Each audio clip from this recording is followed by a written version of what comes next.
السلام علیکم ورحمۃ اللہ وبرکاتہ۔ اس ویڈیو کو اینڈ تک ضرور دیکھیے گا۔ بسم اللہ الرحمن الرحیم۔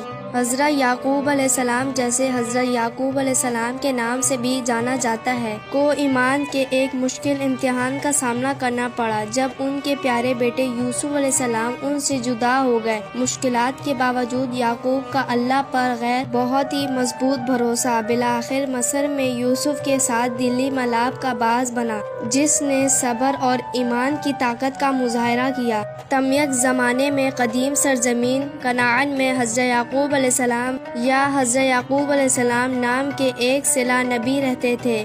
آپ کو 12 بیٹوں سے نوازا گیا۔ ان میں سے یوسف علیہ السلام آپ کے دل میں ایک خاص مقام رکھتے تھے۔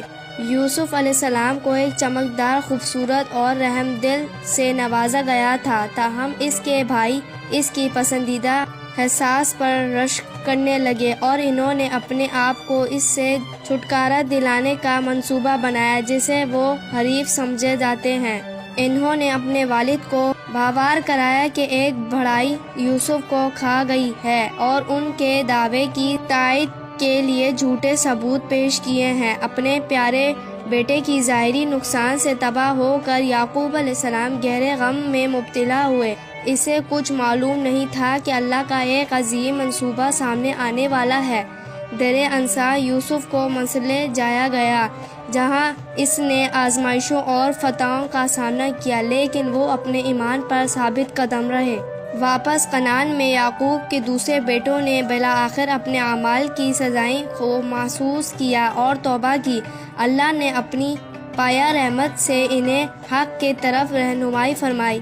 اپنے پچھتاووں کی گہرائیوں میں انہوں نے معافی مانگنے اور بھائی چارے کے ٹوٹے ہوئے بندھنوں کو درست کرنے کا منصوبہ بنایا۔ بھائیوں نے مصر کا سفر کیا، یوسف کو نہیں پہچانا جو کہ ایک عقل مند اور عظیم حکمران بن گیا تھا۔ جب وہ رزق کی تلاش میں اس کے سامنے کھڑے ہوئے تو یوسف نے ان کے دلوں میں خلوص کو دیکھا اور اپنی اصلی شخصیت ظاہر کی۔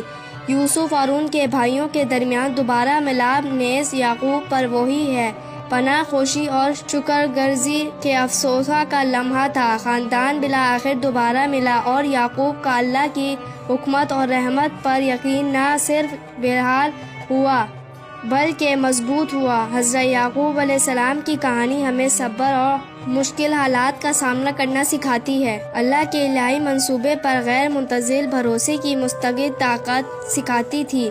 یہ آزمائش کی کہانی ہے کہ جو کامیابیوں کی طرف لے جاتی ہے اور مصیبت کے وقت سکون کی تلاش میں تمام لوگوں کے لیے ایک نزول الہام کے طور پر کام کرتی ہے۔ تم حضرت یعقوب علیہ السلام، جیسے حضرت یعقوب علیہ السلام کے نام سے بھی جانا جاتا ہے۔ امید